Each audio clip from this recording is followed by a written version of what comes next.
Good afternoon, everybody. I am here with Lisa Neeb. She is a Green Healthy Schools project manager here in Milwaukee, and she collaborates with schools throughout our state. And she is going to talk to us about what she does and how it works and what great things we're seeing on playgrounds in the schools. And so introduce yourself. Tell us a little bit about yourself. Thank you so much. So I'm Lisa Neeb, Green and Healthy Schools project manager with the environmental nonprofit Reflo. And in my role, I really work to support schools and other organizations that are interested in promoting green and healthy things in and around Milwaukee. And one of our core projects is working directly with schools, many of which are Milwaukee public schools, to really transform their asphalt schoolyards into greener, healthier spaces that have educational opportunities, outdoor classrooms, green infrastructure to help collect water when it rains or when it snows. And that helps to manage the water on the school site and help slow flooding in neighborhoods and reduce overflows in sewers. So in addition to that green infrastructure and the outdoor learning elements, we also incorporate recreational facilities and other amenities to really activate these schoolyard spaces so they can become benefit for not only the school community and the children who go to those schools, but also a really wonderful asset for the community.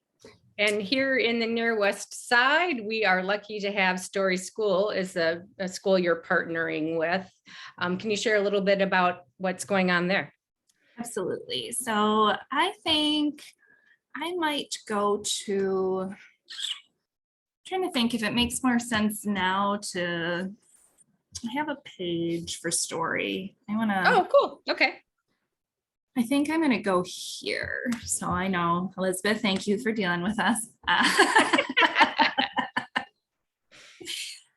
So I think I'll take us to a webpage that Reflo has helped create to share story about their redevelopment and really what's happening at their school. And so again, Reflo is a nonprofit. We work in many different areas, not only with our Green and Healthy Schools program that supports schools directly, but this is one of our program areas that is pretty high impact and pretty visual in the school communities. So we've been working with Milwaukee Public Schools for several years to do these holistic redevelopment projects, which really start with motivation from the school and staff, or a really, enthusiastic parent or neighbor who wants to see some positive change happening in their school community.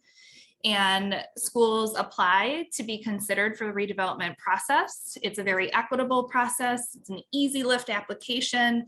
Schools that apply are welcome to do a pitch session where they share their need and enthusiasm for a greener schoolyard in front of a collective of 60 plus individuals who all have equal voting rights. We listen to those pitches, we hear those passions, we ask questions and clarifications, and then everyone votes to select the schools that move forward. And through that process, Story was one school selected this past year, making them part of the 6th cohort of schools that we've supported through MPS. We right now have 31 that have gone through some phase of the redevelopment process, which we can look at in a little more detail in a short video, and Stories in that beginning phase where we're looking at conceptual planning and pulling together all the ideas and all of the wishes and hopes of everyone, including students, partners, families, and the staff on how to really revitalize this space. So this page here is dedicated directly for Story, and it grows with Story as they move through redevelopment. In this conceptual planning phase, we're really showing, opportunity for something to be activated or something to be different. We take a lot of drone photography to show kind of current conditions and where those opportunities may lie. Looking at this, we see the proximity to different companies and industry in the neighborhood, and then this very vast open asphalt area that could be greener and could have more things for children to do, play, and learn on. So we talk to the community. We really try to find out more about the school culture, their personality, their wishes, their hopes.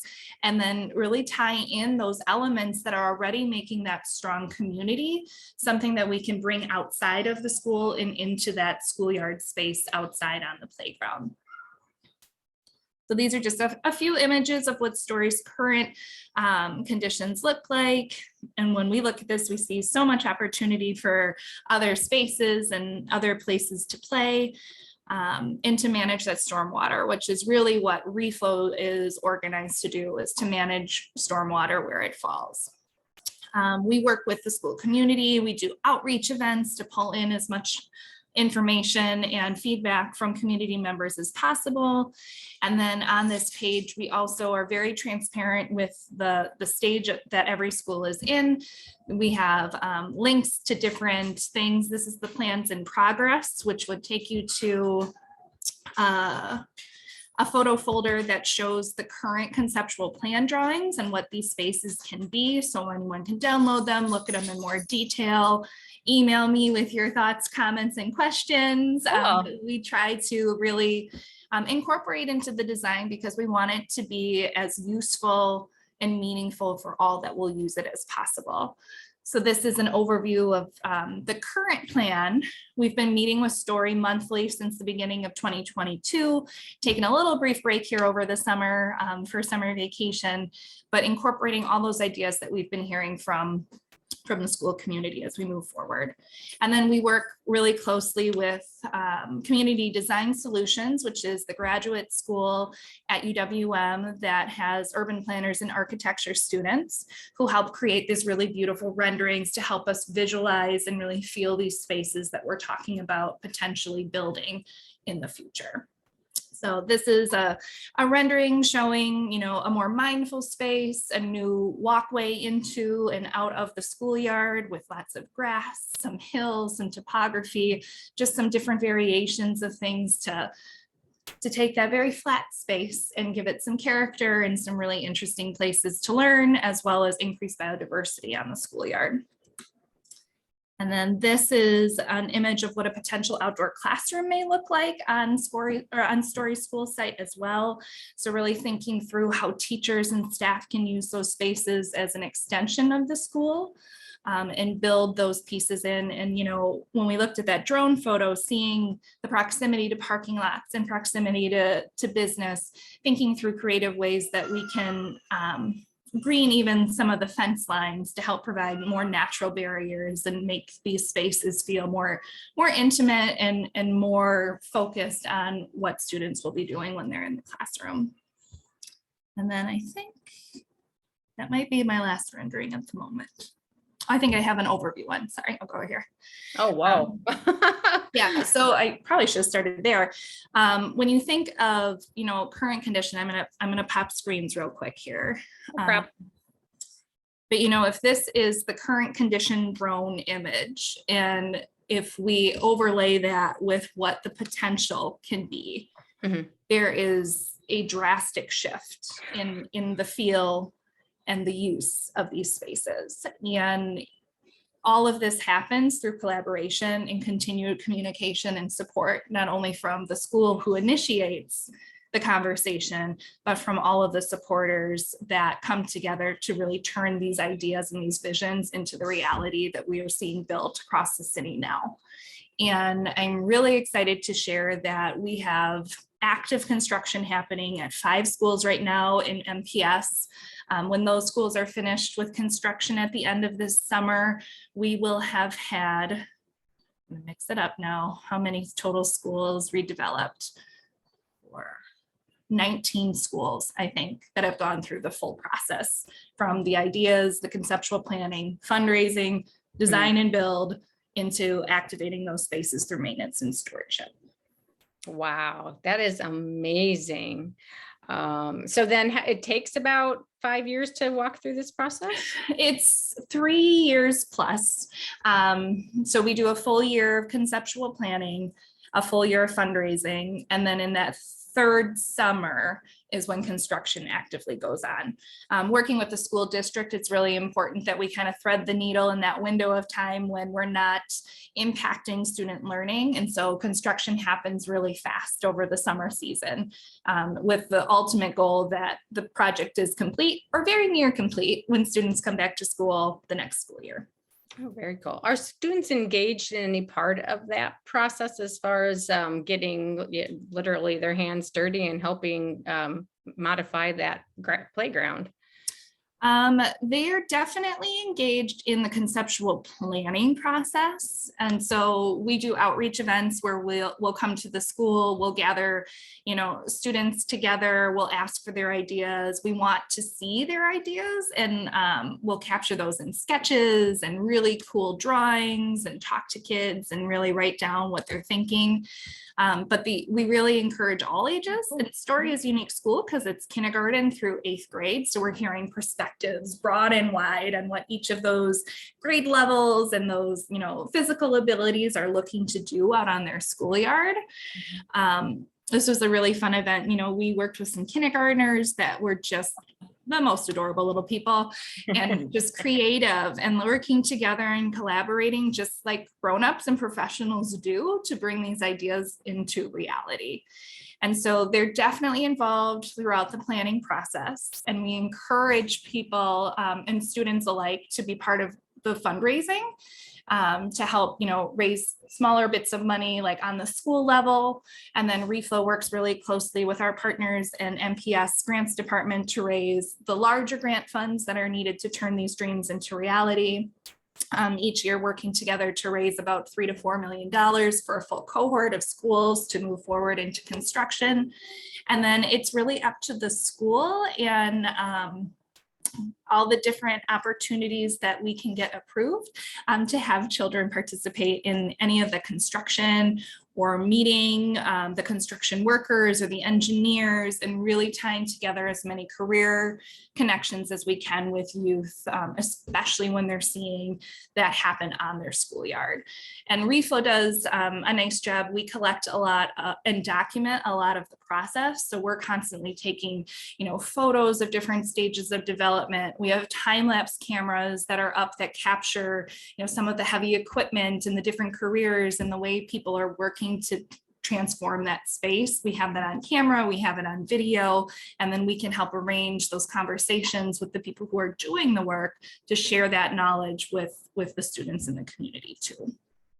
Wow, that is like just so well thought out, and just that educational component, and then the inclusivity. That's how we can make change, is the community is the one that needs to direct where it's what's gonna happen. So starting with our little ones all up to 8th grade is just amazing, and you must be tired after you're done with one of those sessions. They're just so fun, and I walk away from the sessions, especially with kids, just feeling rejuvenated and like excited and reminded of why I do what I do.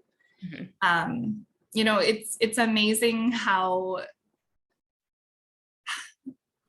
like, I don't know the words for it, but kids feel so valued that mm-hmm. adults are listening to them, that they're taking their ideas, that they really are trying to like hone in on like what the root of that interest is. Mm-hmm. And, sometimes we have to say, I really hear you. You want a zip line or you want a swimming pool. And I agree. Those things are awesome. They are fun.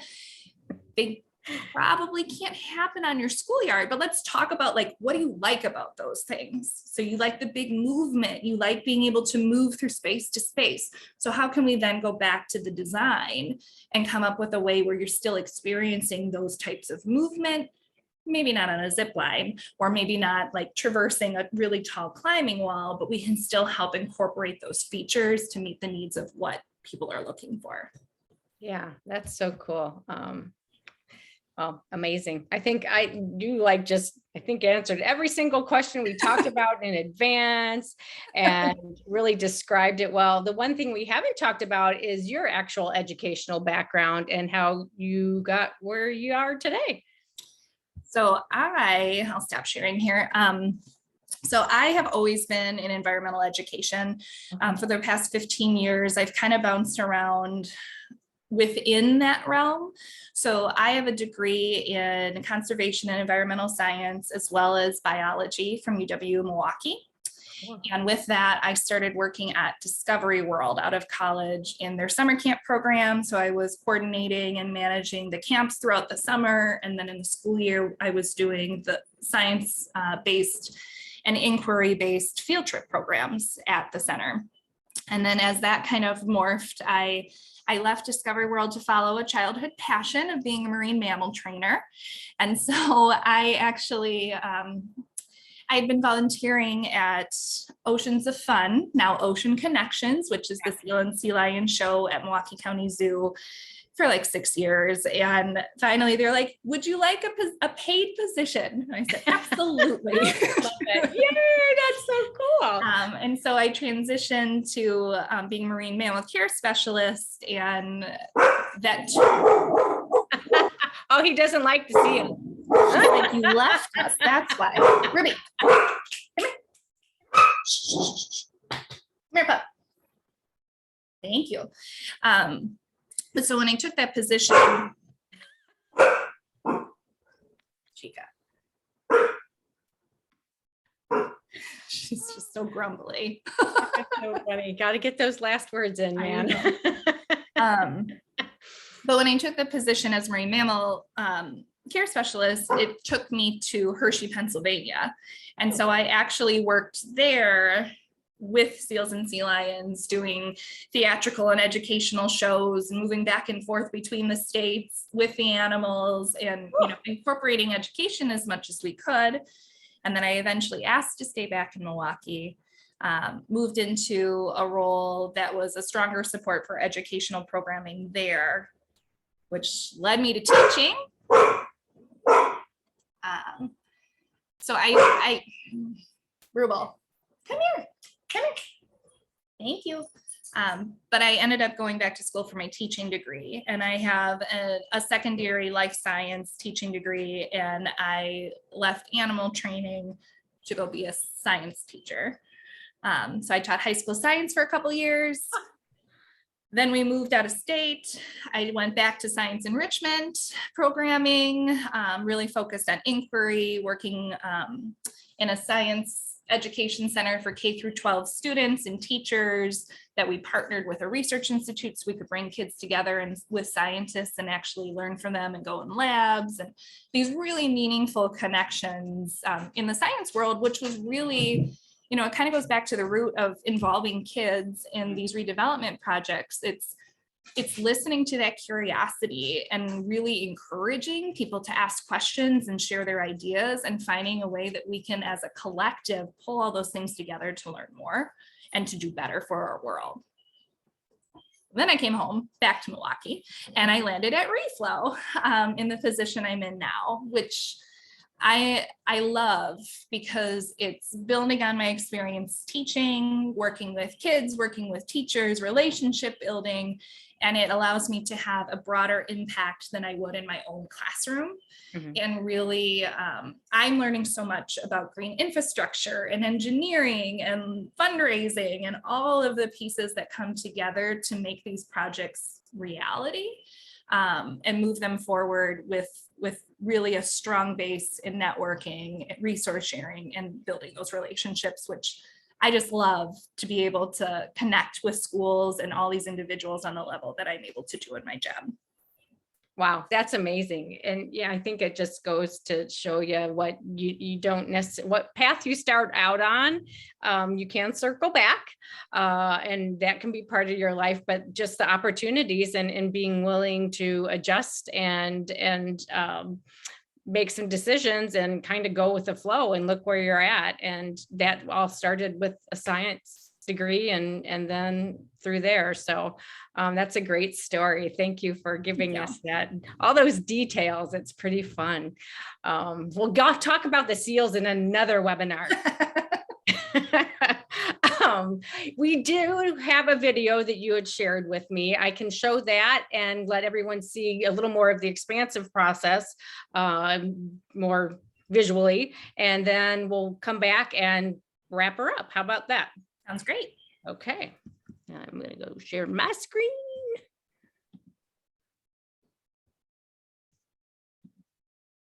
There we go. And there we go. Many Milwaukee area schoolyards are in poor condition and offer little, if any, green space. Schoolyards were originally paved to reduce lawn maintenance costs, but decades of inertia have left deteriorating infrastructure that is costly Oh, sorry, I hit the wrong button. to repair and impairs the environmental health of our city and the social emotional health of our children. The redevelopment process begins with schools applying to receive conceptual planning support provided by Reflo and the Milwaukee Metropolitan Sewerage District. Each year, 5 schools are awarded the planning grant based on their need and enthusiasm for a greener, healthier schoolyard. The year-long planning process consists of monthly Green Team meetings that culminate in the development of a conceptual plan document that is well supported by the school community, administration, and project partners.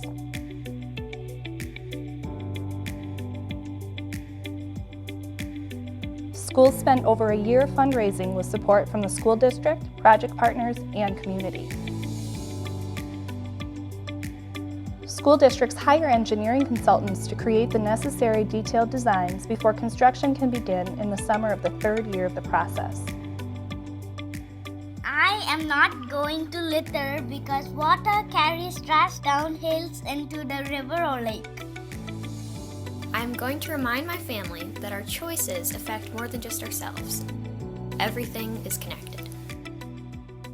These projects don't only help our schools receive a new and better playground, they're also helping the environment and making a positive change in our communities.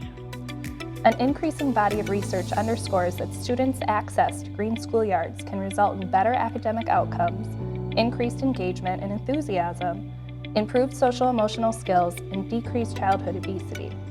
Redeveloped schoolyards also offer many other benefits, including improved stormwater management, urban biodiversity, community engagement, and meaningful STEAM curricular connections. For more information, visit refloh2o.com.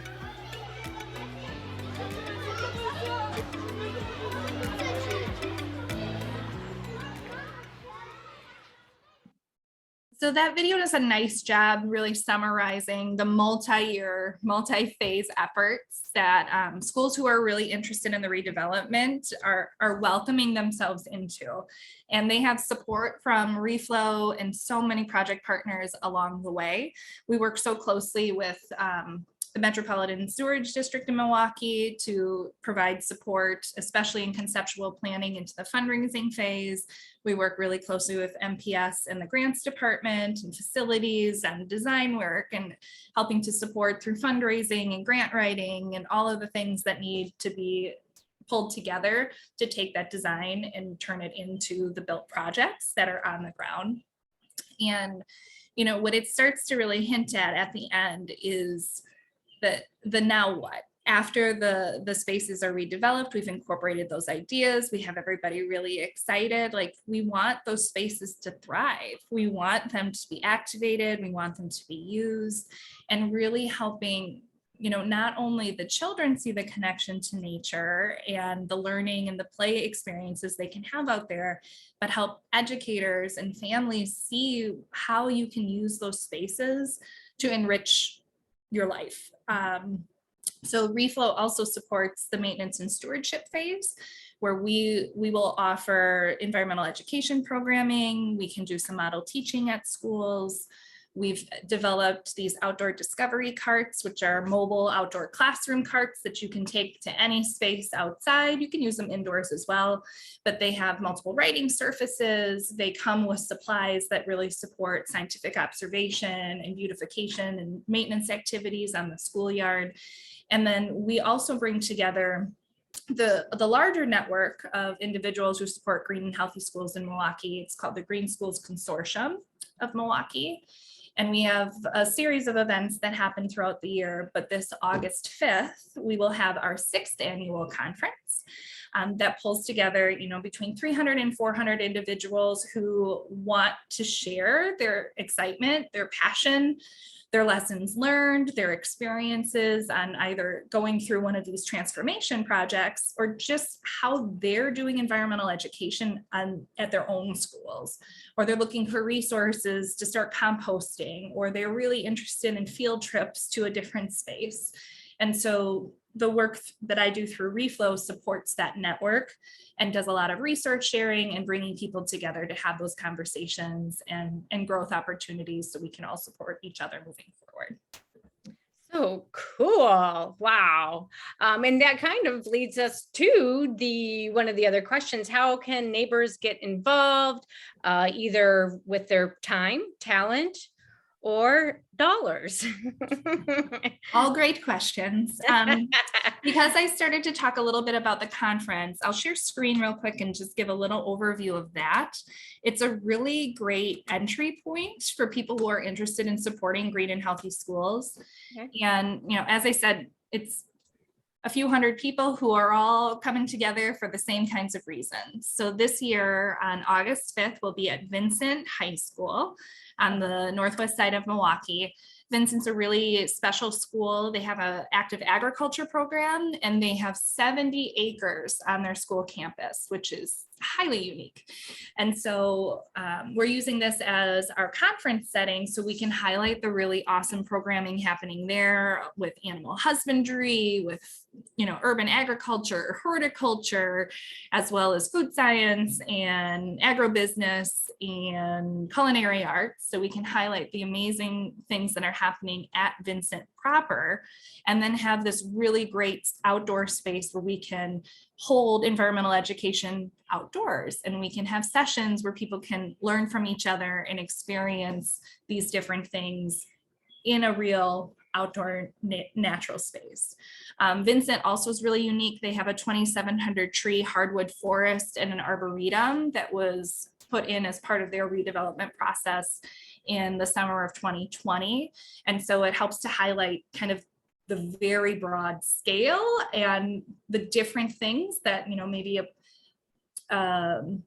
a pre-K school might consider versus a high school may consider, and we support the gamut of those options. So here at the if someone were to come to the conference, Ruby, just a wagging tail, so happy to be yelling at people. Something's out there. But the conference is open to anyone interested in learning more. It's a really great way to meet like-minded individuals. We have a lot of educators and school personnel from all across southeastern Wisconsin that attend. We have nonprofit organizations, we have resource providers, we have people who are trying to help connect the dots for what these schools are looking for. We also invite funders and people who are potentially interested in supporting these projects from a monetary standpoint, so they can talk on the ground with the schools that are working through the process, learn more about the overall goals of the work that's being done, and really come together to share those stories. We also highlight we do an award ceremony that brings together individuals, and we really are trying to elevate the people who are doing the hard work in the green and healthy school space. And so we have these 7 different categories, and they get voted on at the conference and then announced at the end of the day so we can all celebrate them together. Wow. So this would be an amazing place to start if you are interested. Okay, then. And I will tell you, we have an events page on our Near West Side Partners website. So after we wrap up, we'll get some details and make sure and get that posted. And again, the reason we met originally, it was working with Principal Dewey and helping. We canvassed with my 2 coworkers, Dwayne and Savannah, and put flyers in people's doors so they knew about the session you were holding, the community session you were holding, to get more feedback than including the students and the teachers and MPS. So once again, we're happy to try and elevate that and just make sure people know of all the positive happenings and how they can be involved. Wonderful. Thank you for that. I think another quick, easy entry point, just to like kind of keep up on what's happening in this space. We do a Green Schools Consortium newsletter. And so that's like a really easy join our mailing list. And then as information comes out, you know, we try not to bug people, but when there's important things to share, we'll put together a newsletter that goes out to our list. It has opportunities to, you know, share your ideas and resources that people might be looking for.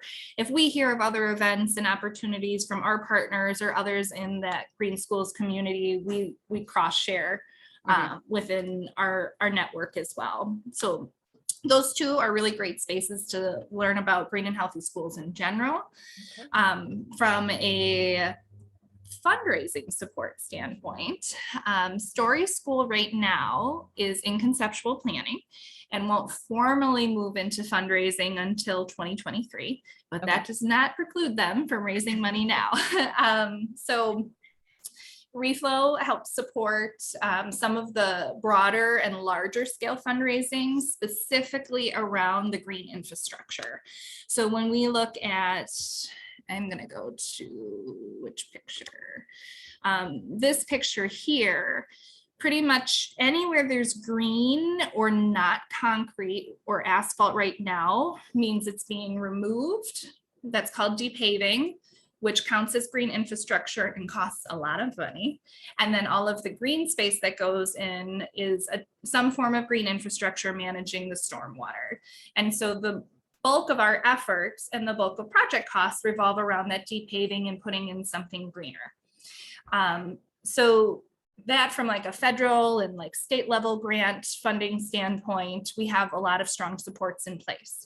What the school helps do is raise money on a school level to kind of fill in the gaps in things that are harder to get grants for, which end up being things like benches or some of the outdoor learning elements or some of the nature play and like the recreational features that are so important and help really round out these projects, but unfortunately are sometimes a little bit harder to secure the funding for.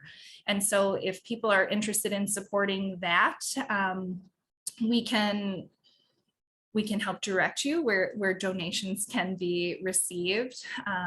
The MPS Foundation, is the fundraising arm of the school district, helps collect donations on behalf of all of these schools that we work with in a Green and Healthy Schools project fund. And then if it is designated to Story, it goes into a separate line so we can make sure it gets to Story School. And then as they move through the redevelopment process, this web page will shift.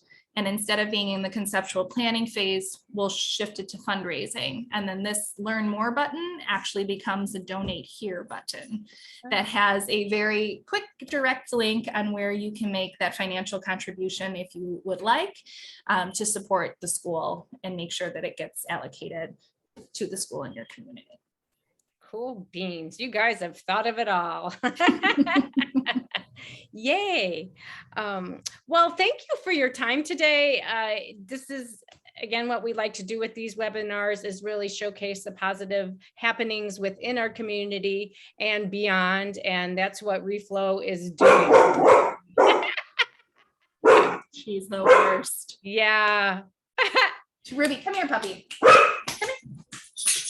I can just like keep her away from a window. She's fine. I like went in a whole different room before I had a different call. And then she's just like laying next to me grumbling because she can hear the truck. I'm like, you can't, you left. I don't know. She's ridiculous. So yes, thank you so much. I mean, this has just been educational for me, which is why I like doing them, very impactful for our community. And we want to make sure that everyone knows the positive changes occurring and the opportunities Reflo has brought to our neighborhood. So thank you. I will say we are still very open for feedback and suggestions on the plan. Like the plan is not done. Okay. So if anyone has ideas or wants to bounce things around, there's a couple ways that you can share that information. Okay. Down on the bottom of this page, you scroll down a little bit here. there is a feedback survey. It's a Okay. Google form where people can just fill it out and give your feedback on the current plan or suggestions or questions that you have. And then my email is also right here on this page. I am very happy to email and correspond with anyone who is interested in supporting or wants to know more or provide that feedback. And really, we can work together to talk through potential next steps and engagement if you really would like to be involved in the project. Cool. All right. Well, thank you. Go enjoy your green and warm afternoon. And we will transpose some of this information into the PowerPoint and leave it up, and also make sure that your conference gets loaded to our event page. Awesome. Thank All you right. so much. Thank you.